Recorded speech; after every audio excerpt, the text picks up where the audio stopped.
24 na kahulugan ng ahas sa panaginip. Una, nakakita ka ng maraming ahas sa panaginip, ipinahihiwatig nito na maraming bagong oportunidad at magagandang pagbabago ang paparating sa iyong buhay. Pangalawa, kinagat ka ng ahas sa panaginip, nagpapahiwatig ito na may mga taong lihim na naiinggit sa iyo, kaya dapat kang maging mapagmatsyag.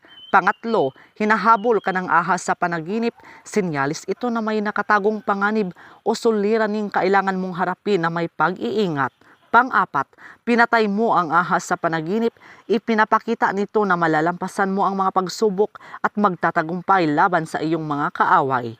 Panglima, nag-aaway ang mga ahas sa panaginip, isa itong babala na suriin ang iyong mga desisyon upang makaiwas sa mga problema. Pang-anim, hinuhuli mo ang ahas sa panaginip, nagpapahiwatig ito ng pagdating ng swerte, tagumpay at pag-unlad sa pananalapi.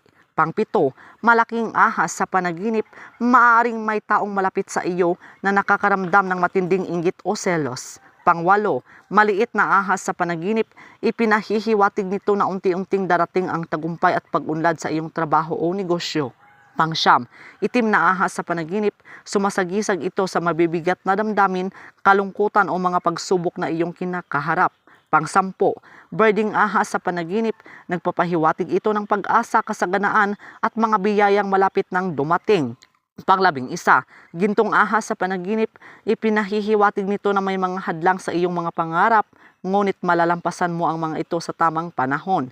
Pang-12, pulang ahas sa panaginip, babala ito tungkol sa mga lihim na kaaway at paninirang maaaring maranasan. Pang-13, brown na ahas sa panaginip, sinyalis ito ng mga biyaya, magandang kapalaran at katatagan sa buhay.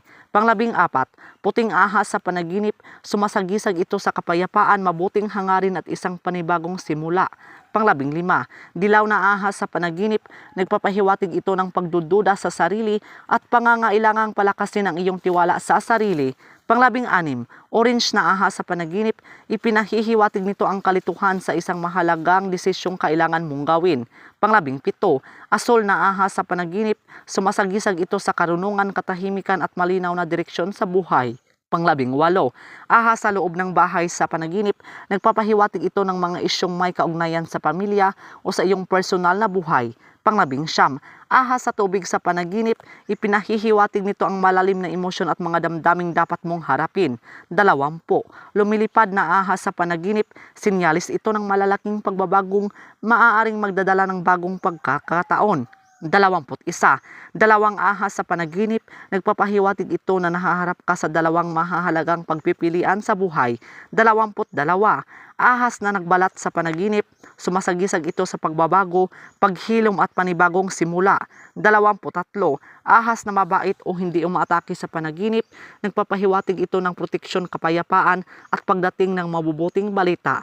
24, patay na ahas sa panaginip, ipinahihiwatig nito ang pagtatapos ng mga problema at pagsisimula ng mas maliwanag na kinabukasan. So yun lang po mga kaibigan, so please do subscribe and hit the notification bell para ma-update po kayo sa susunod na mga videos. Maraming salamat.